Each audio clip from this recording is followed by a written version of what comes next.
नमस्कार मु दीपक सेनापति। आज शुणा गोटे पुरातन कहानी राणी नुहे से चंद्रकाणी। परिवेषण परशुराम बेहेरा।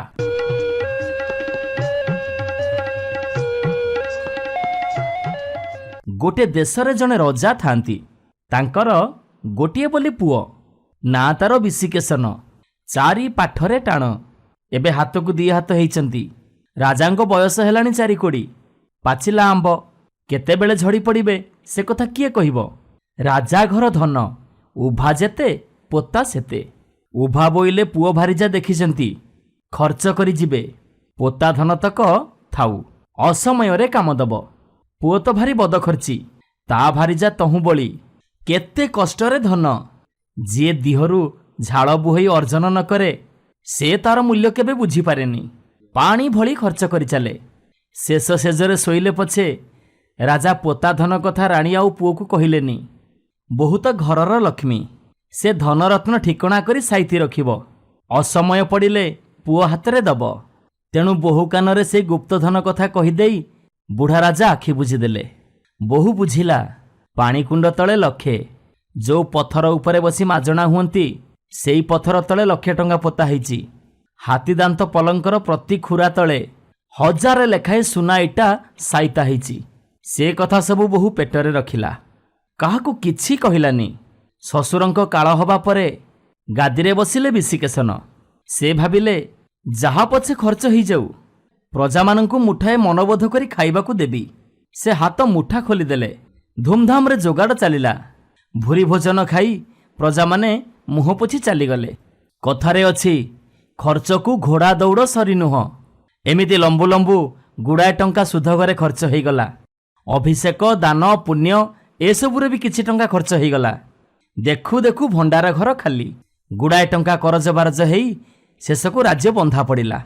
पात्र मंत्री छाड़ी पळेइले। बर्तन न पाई चाकर बाकर भी निज बाट बाछि नेले। शेषकू मुठाए साग भात आउ टोपाए पेज तोराणी भी मिललानी। माँ परदुआर को जाई जहा सेर पोसे आणंती ताकू फुटेई पुओ बोहूंको तुंडरे दियंती। तथापि जुबराणी पोता माल काढ़िलेनी। दिने माँ कहिले अरे बिसी दैव तो आम उपरे विमुख। एमिति ढोके पी दंडे जी आमे केते काल चलिबा। विपद बेलकू साहा हबा पई लोके बंधु बांधि थांती। तो ससुर घर तो भारी बड़ लोक। बोहू को सांगरे नहीं कि जा। झियो ज्वाईंको अवस्था देखिले से धन दरब भारतर अवश्य किछि देबे। आमे सेथिरे ले किछि दिन चली जिबा। बो बाप घर ना शुणी धड़पड़ होई बाहरी पड़ला। विशिकेशन किंतु किंतु हेले किंतु तारी पछरे चलिले। उआस पाख हेलारू विशिकेशन राणी को कहिले बुझिल भोकरे मो पेट आउटु पाउटु होउची। अंतपुर रे पहुंचीबा क्षणी तियण थाउ कि न थाउ आगे थाळिए भात मो पई पठेई दब। देहरे आगे जीव पशु ता परे जो कथा। राणी हाँ कि ना किछि कहिलेनी। नर हेला। राणी सीधा न जाई चोरा बाटरे अंतपुर रे पशिले। आगे निज कथा कले। बापा माँ मुदुसुली एमानक सांगरे आगे कथबार्ता हेले। राजांको कथा को मन ज्ञान कलेनी। विशिकेशन नर पाखरे मेढ़िया कुकुर भली पड़ी रही थांती। आखिरे निद नाही। राजा भोकिला पेटरे आउ सुखिला आखिरे चाहिचंती। एमिति एमिति राति पाहिला। राणी आउ राजांको कथा प्रति निघा नाही। सेठू राजा नर आगपटकू गले। केजाणी किए विकल पाई काले उआसकू डाकी नब। शंकरी दासी सेई बाटे गला। भिकारी बोली भाभी नंडाई छेप पकईदेला। बोधे गंधेइला ताकू। विशिकेशनंको बड़ शला नरर बाहर घर को छपर करौथांती। विशिकेशन को देखी कटुआलू को आज्ञा देला अरे से लोकटा को धरी आण आम चालू को नड़ा पकऊ। राजा कहिले मते तो नड़ा पकई आसेनी। आज्ञा अमान्य करुची बोली भाभी कटुआल 2-4 बेत पिठीरे बसई देई कहिला अरे मागी खाइबा लोक लागी खाइबे कोउटू। सड़ख सुंदर भेंडियाटिए हेइचू। काम कला बेलू तो प्राण बाहरी जाउची। जा सीधा जाई छण पका। राजा विशिकेशन माड़ भୟରେ कष्टे मष्टे चाल को छण पकईले। राति अध मागी खिया परी राजा विशिकेशन गोटे घोड़ाशाल पिंडा तले बसी थांती। देखिले राणी घोड़ाशाल को गले। देहरे अष्ट अलंकार जकजक दिसुची। हातरे पुरी काकरा रसपुली मिठेई आदि थाळीए धरी आसी थांती। स्वर बदलई राजा मागिले सान्ताणीए ए कांगाल को किछि मिलू। राणी मुह छाटी देई कहिले मला एगुड़ाक जोट नहीं सेठी पड़ी थे କାହାକୁ ରଖେଇ ଥୋଇ ଦେବେନି।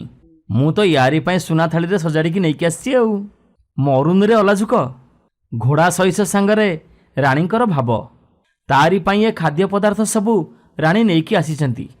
ସଇସ ଯେମିତି ରାଣୀକି ଦେଖିଲା, ଘୋଡ଼ା କୋରଡ଼ାରେ 2-4 ପାହାର କଷିଦେଲା ରାଣୀକି। କହିଲା, କାଲିଠୁ ଆସିଲୁଣି, ଏତେବେଳକରେ ଦେଖା ମିଳୁଛି? ରାଣୀ ଲୁହ ଗଡ଼େଇ କହିଲେ, ବାଟ ଚଲା ବାଧା। ପୁଣି ମୁଦେଇଟା ଦୁଆର ମୁହଁରେ ବସିଥିଲା, ଆସିଥାନ୍ତି କେମିତି? ଏ କଥାରେ ଖୁସି ହେଇ ରାଣୀ ଯାହା ଭଲ ମନ୍ଦ ଜିନିଷ ଆଣିଥିଲା ସଇସ ତାକୁ ପେଟ ପୂରେଇ ଖାଇଲା। ହସ ଖୁସିରେ କେତେ କାଳ କଟିଲା। ରାଣୀ କହିଲେ, ମୋ ଶ୍ୱଶୁର ଯେଉଁ ଟଙ୍କା ସୁନା ପୋତିଛନ୍ତି କେବଳ ସେ ମୋତେ କହିଯାଇଛନ୍ତି।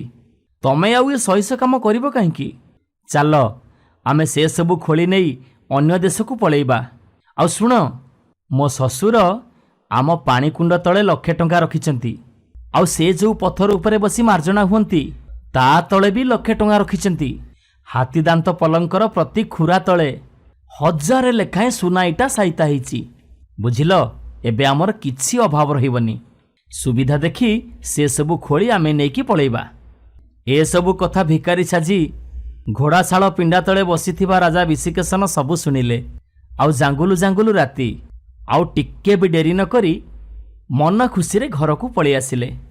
କେତେ ଦିନ ପରେ ନିଜ ପୁଅକୁ ଦେଖି ମାର ପାଦ ଆଉ ତଳେ ଲାଗିଲାନି। ଯାହା ଘରେ ଥିଲା ରାନ୍ଧିକି ଖୁଆଇଲା। ରାଜା କହିଲେ, ମା ଆଗେ ଖଣତିଟା ଆଣିଲୁ। ମା ସାଙ୍ଗେ ସାଙ୍ଗେ ଯାଇ ଖଣତି ଆଣିଦେଲା। ମାଙ୍କ ହାତରୁ ଖଣତି ନେଇ ରାଜା ବିଶିକେଶନ ସବୁ ପୋତାଧନ ବାହାର କଲେ। ହାତୀଦାନ୍ତ ଖୁରା ତଳୁ ସବୁ ସୁନାଇଟା ବାହାର କଲେ। ୟାପରେ ନୂଆ ପୋଷାକ କିଣା ହେଲା। ରାଜା ତାଙ୍କର ସବୁ କରଜ ଶୁଝିଦେଲେ। ନିଜ ରାଜ୍ୟ ଫେରି ପାଇଲେ। ଚାକର ବାକର ପୋଇଲି ସମସ୍ତେ ଫେରି ଆସିଲେ। ରାଜ୍ୟରେ ପୁଣି ସୁନା ଲକ୍ଷ୍ମୀ ହସିଲେ। ହେଲେ ରାଣୀ ଫେରିଲେନି। ରାଜା ଦିନେ ମନରେ କ'ଣ ଭାବିଲେ କେଜାଣି, ଦରଜିକୁ ଡାକି କହିଲେ, ଆରେ ଶୁଣୁ, ମୋ ପାଇଁ ଏମିତି ଗୋଟେ ପୋଷାକ କରିଦେବୁ ଯେମିତିକି ତାକୁ ପିନ୍ଧିଲେ ଖଣ୍ଡିଆ କୁଢ଼ିଆ ପରି ଦିଶିବି। ଦରଜି ରାଜାଙ୍କ ମନ ମୁତାବକ ପୋଷାକ ତିଆରି କରି ଆଣିଦେଲା। ସେଇଦିନ ରାତିରେ ତୀର୍ଥ କରି ଯାଉଛି ବୋଲି ମା'କୁ କହି ରାଜା ଉଆସରୁ ବାହାରିଗଲେ। କିଛି ଦୂର ଗଲା ପରେ ସେଇ ପୋଷାକଟି ପିନ୍ଧି ଗୋଟିଏ କାହୁଁ ଆଇଲା ମାଗନ୍ତା ପରି ଦିଶିଲେ। ଛେଲୁଆ ଖଣ୍ଡେ ଧରି ଦୁଆରେ ଦୁଆରେ ଭିକ ମାଗିଲେ। ଯିଏ ତାଙ୍କୁ ଖାଇବାକୁ ଦେଲା। ରାଜା କହିଲେ, ମୋର ତ ହାତ ଗୋଡ଼ ନାହିଁ, ମୋତେ ଟିକେ ଦୟାକରି ଖୁଆଇ ଦିଅ। ଯିଏ ଦେଖିଲା ନାକ ଟେକିଲା। ନ ହଉ ପଛେ ପୁଣ୍ୟ, ଇଏ ଅସନାଟାକୁ ଖୋଇଦେବ କିଏ? ଦିନେ ରାଜା ସେମିତି ଖଣ୍ଡିଆ ଭାବରେ ଜଣେ ପଣ୍ଡିତଙ୍କ ଘରେ ପହଞ୍ଚିଲେ। ସେ ଜଣେ ଭଲ ମଣିଷ। ଦୁଃଖୀ ରଙ୍କିଙ୍କ ସେବା କରିବାରେ ତାଙ୍କ ପରି ଆଉ କେହି ନାହାନ୍ତି। ପଣ୍ଡିତେ ସେ ଖଣ୍ଡିଆକୁ ହାତରେ ଖୁଆଇଲେ। ପୁଅ ଭାରିଜା ଚିଡ଼ି ଚିଡ଼ି ହେଉଥାନ୍ତି, ହେଲେ ପଣ୍ଡିତ କିଛି ଶୁଣିଲେନି। ପଣ୍ଡିତେ ଖଣ୍ଡିଆ କୁଢ଼ିଆଙ୍କ ସେବା କରୁଛନ୍ତି ବୋଲି ଚାରିଆଡ଼େ ପ୍ରଘଟ ହେଇଗଲା। ସେ ରାଇଜର ରାଜଜେମାଙ୍କ କାନରେ ଏକଥା ପଡ଼ିଲା। ସେ ଭାବିଲେ, ଏ ଖଣ୍ଡିଆର ନିଶ୍ଚୟ କିଛି ମହିମା ଅଛି, ନହେଲେ ପଣ୍ଡିତ ଏତେ ଜାଣିବା ଶୁଣିବା ଲୋକ ହେଇ ତା ସେବା କାହିଁକି କରିଥାନ୍ତେ? ସାଙ୍ଗେ ସାଙ୍ଗେ ସେ ଖଣ୍ଡିଆକୁ ଡକେଇଲେ। ପଣ୍ଡିତଙ୍କୁ ଖବର ଦେଲେ, ଯେମିତି ହେଲେ ସେ ଖଣ୍ଡିଆକୁ ଆମ ବଗିଚାରେ ପହଞ୍ଚାଅ। ତହିଁଆର ଦିନ ଜେମା ବେଣ୍ଟ ପୋଖରୀକି ଗାଧେଇ ଆସିଲା ବେଳକୁ ବାଟରେ ଖଣ୍ଡିଆ ପଡ଼ିଛି। ଜେମା ଘଡ଼ିଏ ଛିଡ଼ା ହେଇ କହିଲେ, ଆହା, ବିଚରାଟି କେତେ କଷ୍ଟ ପାଉଛି। ଦାସୀମାନେ କହିଲେ, ଜେମା ମଣିମା, ମାଜଣା ବେଳ ଗଡ଼ି ଯାଉଛି, ରାଣୀମା ଗାଳି ଦେବେ। ଜେମା କହିଲେ, ଆରେ ବାଟୁରୁ ପାଖା, ଆମେ ପରା ଗାଧେଇ ଯିବୁ। ଖଣ୍ଡିଆ କହିଲା, ମୁଁ ତ ଉଠି ପାରୁନି, ମୋତେ ଟିକେ ଆଡ଼େଇ ଦେଇକି ଯାଅ। ଜେମା ନିଜ ହାତରେ ଖଣ୍ଡିଆକୁ କେମିତି ଆଡ଼େଇବେ? ଦାସୀମାନେ ତ ନାକରେ ଲୁଗା ଦେଇ ଖଣ୍ଡେ ଦୂରରେ ଠିଆ ହେଇଛନ୍ତି। ଜେମା ଡେରି କରୁଥିବାର ଦେଖି ଜଣେ ଦାସୀ କହିଲା, ଜେମା ମଣିମା, ସେଇଟାକୁ ଡେଇଁ ପଡ଼ି ପଳିଆସ। ଏମିତି ଜିଇଁଲା ଆଉ ମଲା ମଣିଷ ଭିତରେ କିଛି ଫରକ ନାହିଁ। ଜେମା ଜିଭ କାମୁଡ଼ି ପକେଇଲେ। ମଣିଷ ସାକ୍ଷାତ ନାରାୟଣ ପୁରୁଷ, ତାକୁ ଡେଇଁକି ଗଲେ 3 ଭୁବନରେ ବାସ ଅଛି ତ? ଦାସୀ ଯାଇ ରାଣୀକୁ ଜଣେଇଲା। ରାଣୀ କହିଲେ, ସିଏ କ'ଣ ମୋର ଜ୍ୱଇଁ ଯେ ଡେଇଁକି ଗଲେ ମାରା ହେଇଯାଉଛି? ଜେମା କହିଲେ, ମା ଯଦି ଏ କଥା କହିଲା, ତାହେଲେ ଏଇ ଖଣ୍ଡିଆ ମୋର ସ୍ୱାମୀ ହଉ, ଆଉ ସେଇ ହଉ ମୋ ମାର ଜ୍ୱାଇଁ। ଏ କଥା ଯିଏ ଶୁଣିଲା ସିଏ କାନରେ ହାତ ଦେଲା। କେଡ଼େ ସୁନ୍ଦର ସପନ ରାଇଜର ରାଜକୁମାର ଆସିଥାନ୍ତା, କେତେ ବାଜା ବାଜିଥାନ୍ତା, ପ୍ରଜା ସବୁ କେତେ ଖାଇଥାନ୍ତେ ବୋଇଥାନ୍ତେ। ଏବେ ଜେମାଏ ଖଣ୍ଡିଆଟାକୁ ବାହା ହେବେ। ରାଜା ଏଥିରେ ଆଉ କି ଆଡ଼ମ୍ବର ମହୋତ୍ସବ କରିବେ? जेमाଙ୍କ वचन तो पथरर गार। से एका जिद धरी बसिले, मु जदि से खंडिया को बाहा न हेबी ताहले प्राण हरई देबी। पाइक खंडिया को टेकी नहीं बेदीर बसई देले। बाजा बाजिलानी कि बाण भी फुटिलानी। कहा मनरे सुख अछि जे ए सबु करिवो, खाली ना को बाहाघरटा हेगला। झियो ज्वाईंक पई किछि दूर रे गोटे उआस तयारी हला। प्रतिदिन से उआस को जने भंडारी जाए, खाइबाकू पीबाकू देई आसे। ज्वाई सबु कथा भल मनिष परी करुथांती। बाहरु देखिले जहा खंडिया परी दिसंती। सेई भंडारी दिने खाइबाकू नहीं जाई देखिला, बाहरु दुआर बंद। जड़क बाटी बाटे चाही देखिला, जने सुंदर पुरुष जेमाक सांगरे पसा खेलुचंती। से फेरी जाई जणैला, महाराज छामू को ज्वाई केते सुंदर, और तांकु समस्ते खंडिया बोली काहेकि कहउचंती। राजा आखि लाल करी रागी जाई कहिले, तू मो सहित परिहास करुचु। अरे कि अछरे, ए भंडारी पिठिरे लगा दी चारि पहाड़। भंडारी पिठिरे पहाड़ बसिला। माड़ खाई भंडारी तुनी हेकी रहिला। ता पर दिन भंडारी जाई पुणी सेई कथा कहिला। राजा विचार कले, भंडारीटा एते माड़ खाइला परे भी पुणी सेई समान कथा काहेकि कहउची। ना, निश्चय आर किछि रहस्य अछि। या पर से कहिले, अच्छा तू मते देखै देई परिबु। भंडारी कहिला, आज्ञा छामू। दुहे भंडारी आउ राजा ज्वाईंक नौरकू गले। राजा जड़क बाटी बाटे चाही देखिले, दिव्य सुंदर युवक। भंडारी जहा कहूथिला एकदम ठीक कथा। राजा आनंदरे भितरकू जाई ज्वाईंकू आनंदरे कुंढेई पकेइले। बुझु बुझु से अमुक देशर राजा विशिकेशन। मन परखी बाहा हवा पई से एते नाटक करिसेंती, एते दुख सहिसेंती। राजा बहुत आदर गौरव कले। आनंद मौछव करी राज्य लोकंकु खुआइले। एमिति केते दिन मौजरे कटिगला। दिने विशिकेशन शशुरंकु कहिले, मु मो राज्यर खबर किछि जानि पारुनै। मा मो बाट चाहि बसिथिबो, मु एबे बाहुडी जीवी। भार थोर जानी यौतुक कोसे जाए लंबिला। राजा पटुआर रे निज राज्य को फेरिले। मा मन कुंढे मोट आनंदरे पुओ बोहू को घर को नेले। केते दिन पर दिने माँ कहिले, अरे बिसी, अरे तू बड़ बोहू को घर को आणबुनि कि? केते दिन सी आउ ता बाप घरे रहिबो। राजा एक कथा मोटे कानकु नौ नथांती। दिने माँ रागिबारु कहिले, अच्छा ठीक अछि, मु आजी सवारी पठे ताकू घर को नहीं आसुची। बड़ राणी आसिले, घरे चलप्रचल हेले, सते जेमिति किछि घटिनी। राजा खाली पतियार को कथबार्ता होउथांती, नहले तांकर जमा इच्छा न थाए। दिने नुआ राणी कहिले, जह्न पड़िछि, चल उआस छात ऊपर को जिबा। राजा कहिले, दिहे बिछଣା पकाओ, मु जाउछि। दुई राणी बिछଣା पकेइले। राजा विजे कले। सान राणी कहिले, गोटे कथा कुह। राजा कहिले, सुख कहिबी ना दुख कहिबी, ना जहा मु अंगे लिभेइछि सेई कथा कहिबी। सान राणी कहिले, काईकि तम अंगे निभा कथा कहून। सेठू राजा तांकर अंगे निभा गप आरंभ कले। जणे राजा थिले, तांकर गोटिए बोली राणी। राजा तांकु बहुत भल पाउथिले। तार रूपटी सुंदर, हेले गुणटी पूरा पिता। भाग्य दोषरू राजा दुख पाइले। राणी टंका सुना कौठी पोता होइछि जानिकि भी किछि कहिलेनी। राजांको माँ धान कुटिले, छिंडा लुगा पिंधिले। शेषर दिने राणी को सांगरे धरी राजा तांको ससुर घर को गले। आउ सेठारे राणी जहा कले से सबु कथा गोटी गोटी करी राजा वर्णना करी गले। राजांको गप शुणी बड़ राणी बुझिले ये होछि तांकरी कथा। तांको छाती करती ही गला। से लाज शरमरे मुह उठेई पारलेनी। से चुप करी निज हातर हीरा मुदी पाटिरे पुरेई प्राण हरई देले। राजा सान राणी की नहीं जुगराइज कले। नमस्कार, मु प्रदीप मल्लिक। आज शुणिबा एक पुरातन कहानी राजांको मन कथा। परिवेषण परशुराम बेहेरा।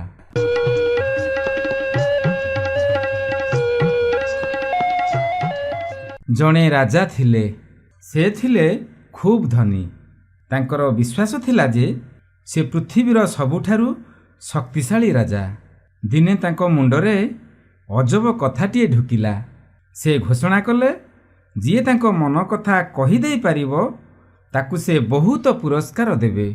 से मंत्री, सेनापति, कटुआल, चाकर बाकर, रोषैया आदि समस्तଙ୍କୁ डाकी पचारिले, तम भितरु मो मन कथा अनुमान करी किए कही पारिबो कुह। हेले राजांको मनर कथा କେହି କହିପାରିଲେନି। ଶେଷରେ ରାଜା ତାଙ୍କ ଦେବାନଙ୍କୁ ଆଦେଶ ଦେଲେ, ମାସକ ଭିତରେ ମୋ ମନ କଥା ପଢ଼ିପାରୁଥିବା ଲୋକକୁ ମୋ ପାଖରେ ତମେ ହାଜର କର, ନଚେତ୍ ତମ ମୁଣ୍ଡ କାଟ ହେବ। ଦେବାନର ମୁଣ୍ଡ ଘୂରିଗଲା। ରାଇଜ ଯାକ ଖୋଜି ଖୋଜି ସେ ନୟାନ୍ତ ହୋଇଗଲେ। ହେଲେ ଏମିତି ଲୋକଟେ ସେ କୋଉଠୁ ପାଇଲେନି ଯିଏ ରାଜାଙ୍କ ମନ କଥା ପଢ଼ି ଦେଇପାରିବ। ମନ ଦୁଃଖରେ ଦେବାନ ଖାଇବା ପିଇବା ଛାଡ଼ିଦେଲେ, କତରା ଲଗା ହୋଇ ଶୋଇଲେ। ଏ କଥା ଦେବାନର ଝିଅ ଜାଣିପାରିଲା। ସେ କହିଲା, ବାପା, ତମେ ଜମା ବ୍ୟସ୍ତ ହୁଅ ନା। ମାସ ପୂରିବା ଆଗରୁ ମୁଁ ତମକୁ ରାଜାଙ୍କ ମନ କଥା ପଢ଼ିପାରୁଥିବା ଲୋକଟିଏ ଯୋଗାଡ଼ କରିଦେବି। ଦେବାନର ତ ଜୀବନ ମରଣ ସମସ୍ୟା। ତେଣୁ ବୁଡ଼ିଗଲା ବେଳେ କୁଟାଖିଏକୁ ଆଶ୍ରା କଲା ଭଳି ସେ ଝିଅର ଆଶ୍ୱାସନାରେ ତୁନି ପଡ଼ିଲେ। ମାସ ପୂରିବାକୁ ଆଉ ଦିନଟିଏ ଅଛି। ଝିଅ ଗୋଟେ ହୁଣ୍ଡା ମେଣ୍ଢା ଜଗାଳିକୁ ଆଣି ଦେବାନ ପାଖରେ ପହଞ୍ଚାଇ ଦେଲା। ଦେବାନ ସେଇ ହୁଣ୍ଡା ମେଣ୍ଢା ଜଗାଳିକୁ ନେଇ ରାଜାଙ୍କ ପାଖକୁ ଗଲେ। କହିଲେ, ମଣିମା, ଏଇ ଲୋକ ଆପଣଙ୍କ ମନ କଥା ପଢ଼ି ଦେଇପାରିବ। ରାଜସଭାରେ ମନ୍ତ୍ରୀ, ସେନାପତି, କଟୁଆଳ ଆଉ ରାଜ୍ୟରେ ହଜାର ହଜାର ପ୍ରଜା ରୁଣ୍ଡ ହୋଇଥିଲେ। ହୁଣ୍ଡା ମେଣ୍ଢା ଜଗାଳି ରାଜାଙ୍କୁ ଅନାଇବା ମାତ୍ରେ ରାଜା ତାକୁ ଗୋଟିଏ ଆଙ୍ଗୁଠି ଦେଖାଇଲେ। ହୁଣ୍ଡା ମେଣ୍ଢା ଜଗାଳି ରାଜାଙ୍କୁ 2ଟା ଆଙ୍ଗୁଠି ଦେଖାଇଲା। ରାଜା ଖୁସି ହୋଇଗଲେ। ପୁଣି ରାଜା 3ଟା ଆଙ୍ଗୁଠି ଦେଖାଇଲେ। ହୁଣ୍ଡା ମେଣ୍ଢା ଜଗାଳି ଏଥର ଜୋରରେ ମୁଣ୍ଡ ହଲେଇ ହଲେଇ ରାଜସଭାରୁ ଦୌଡ଼ି ପଳେଇଲା। ରାଜା ଖୁସିରେ ଦେବାନଙ୍କୁ ପୁରସ୍କାର ଦେଲେ। ଭୁରି ଭୁରି ପ୍ରଶଂସା କରି କହିଲେ, ଏତେ ବୁଦ୍ଧିଆ ଲୋକଟାକୁ ତମେ କୋଉଠୁ ପାଇଲ? ସେ ମୋ ମନ କଥା ପଢ଼ି କହିଦେଲା। ସେ ରାଜାଙ୍କର ମନ କଥା ପଢ଼ିପାରୁଥିବା ପଣ୍ଡିତକୁ ବହୁ ଧନରତ୍ନ ଦେବାନଙ୍କ ହାତରେ ପଠାଇଲେ। ଦେବାନ କିଛି ବୁଝିପାରୁ ନଥିଲେ। ସେ ରାଜାଙ୍କୁ ଏକୁଟିଆ ବେଳେ ପଚାରିଲେ, ମୁଁ ତ କିଛି ବୁଝିପାରିଲିନି ମଣିମା, ଆପଣଙ୍କ ମନ କଥା କ'ଣ ମୋତେ ଟିକେ ବୁଝେଇ କୁହନ୍ତୁ। ତହୁଁ ରାଜା କହିଲେ, ମୁଁ ଯେତେବେଳେ ତାଙ୍କୁ ଗୋଟିଏ ଆଙ୍ଗୁଠି ଦେଖାଇଲି ସେତେବେଳେ ପଚାରିଲି, ମୁଁ କ'ଣ ଏକମାତ୍ର ରାଜା? ସିଏ 2ଟା ଆଙ୍ଗୁଠି ଦେଖାଇ କହିଲା, ନା, ଆପଣଙ୍କ ଛଡ଼ା ଆଉ ଜଣେ ରାଜା ମଧ୍ୟ ଅଛନ୍ତି। ସେ ହେଉଛନ୍ତି ସ୍ୱୟଂ ଭଗବାନ। ମୁଁ ଯେତେବେଳେ 3ଟା ଆଙ୍ଗୁଠି ଦେଖାଇଲି ସେତେବେଳେ ତାକୁ ପଚାରିଲି, 3 ନମ୍ବର ରାଜା ଆଉ କିଏ ଅଛି କି? ସେ ମୁଣ୍ଡ ହଲେଇ ହଲେଇ ମନା କଲେ ଓ ଦୌଡ଼ି ପଳେଇ ଗଲେ। ରାଜସଭା ଶେଷ ହେଲା। ଯିଏ ଯାହା ଘରକୁ ଗଲେ। ମାତ୍ର ଦେବାନ ଘରକୁ ନ ଯାଇ ସିଧା ସେଇ ହୁଣ୍ଡା ମେଣ୍ଢା ଜଗାଳି ପାଖକୁ ଗଲେ। ତାକୁ ପଚାରିଲେ, ରାଜାଙ୍କ ମନ କଥା କ'ଣ ତୁ ମୋତେ ଟିକେ ଭଲ କରି ବୁଝେଇ କହ। ହୁଣ୍ଡା ମେଣ୍ଢା ଜଗାଳି କହିଲା, ଆଜ୍ଞା, ମନ କଥା ପଢ଼ିବି ଆଉ କ'ଣ, ସିଧା କଥା। ରାଜା ମୋତେ ଗୋଟିଏ ଆଙ୍ଗୁଠି ଦେଖାଇ ପଚାରିଲେ, ମୋତେ ଗୋଟେ ମେଣ୍ଢା ଦେବୁ। ମୁଁ 2ଟା ଆଙ୍ଗୁଠି ଦେଖାଇ କହିଲି, ଗୋଟେ କାହିଁକି 2ଟା ମେଣ୍ଢା ନେଉନା। ହେଲେ ରାଜା ବେଶୀ ଲୋଭ କଲେ। 3ଟା ଆଙ୍ଗୁଠି ଦେଖାଇ ମୋତେ ପଚାରିଲେ, 3ଟା ମେଣ୍ଢା ଦେବୁନି? ମୋର ତ ଜମାରୁ 3ଟା ମେଣ୍ଢା। ସବୁଯାକ ରାଜାଙ୍କୁ ଦେଇଦେଲେ ମୁଁ ଚଳିବି କେମିତି? ତେଣୁ ମୁଣ୍ଡ ହଲେଇ ମୁଁ ରାଜାଙ୍କୁ ମନା କରିଦେଲି, ନାଇଁ ନାଇଁ, ମୁଁ ତୁମକୁ 3ଟା ମେଣ୍ଢା ଦେବିନି। ହେଲେ ମନା କରିଦେଲି ସିନା, କାଳେ ରାଜା ମୋତେ ମାରି ପକାଇବେ। ସେଥିପାଇଁ ଛାନିଆରେ ରାଜସଭାରୁ ମୁଁ ଦୌଡ଼ି ପଳେଇ ଆସିଲି।